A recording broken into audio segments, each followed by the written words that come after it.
जय जगन्नाथ जय जगन्नाथ जय जगन्नाथ। श्री जगन्नाथ महाप्रभुंकर दुर्लभ रघुनाथ बेशरे श्री जगन्नाथ राम रूपरे काष्ठ निर्मित हस्त पदयुक्त होइथान्ति।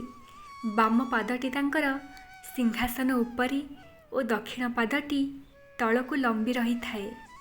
धनु तुणीर धारण सह सिंहासन विरासन महाप्रभु बसी थांती। लक्ष्मी प्रतिमा सीता रूपे कोଳରେ स्थान पाई थांती। बलभद्र लक्ष्मण रूपे धनुपाद छंदरे दंडायमान होई हस्त पदयुक्त होई दुई हस्तरे जगन्नाथଙ୍କ मस्तकକୁ लंबी जाइथिबा छत्रକୁ धरि थांती।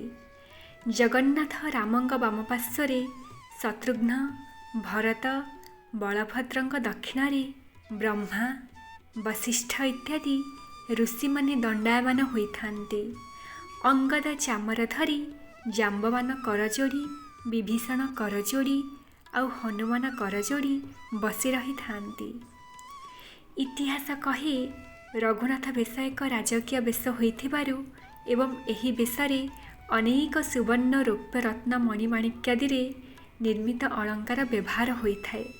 साधारणतः एही बेशको भूषण श्रृंगार रूपे अभिहित करा जाई थाए।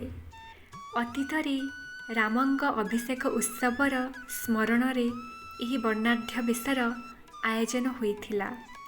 जगन्नाथ बलभद्र और सुभद्रा नाना प्रकार रत्न अलंकार परिधान पूर्वक राजकीय बेशरे भक्त मानकु दर्शन देइथान्ति। केतेकଙ୍କ मतरे एही बेशर प्रवर्तक हेउछन्ति रामानु आचार्य। गजपति रामचंद्र देव तांक राजत्वर 11 अंकरे श्रावण शुक्ल नवमी रे ठाकुर मानकु रत्न सिंहासन रे विजे कराई निजको चतुर्थ इंद्रद्युम्न बोली घोषणा करथिले। तांकर सिंहासन आरोहण समय रे सुवर्णर रामाभिषेक मोहर प्रचलन होइथिला। सेही समय रे बहु अर्थ व्यय नानादि रत्न अलंकार मान निर्मित कराई से प्रथमे ठाकुर मानकु रघुनाथ बेश ही कराइथिले।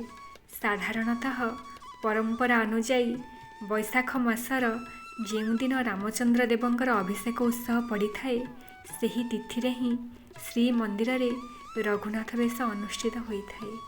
जय जगन्नाथ।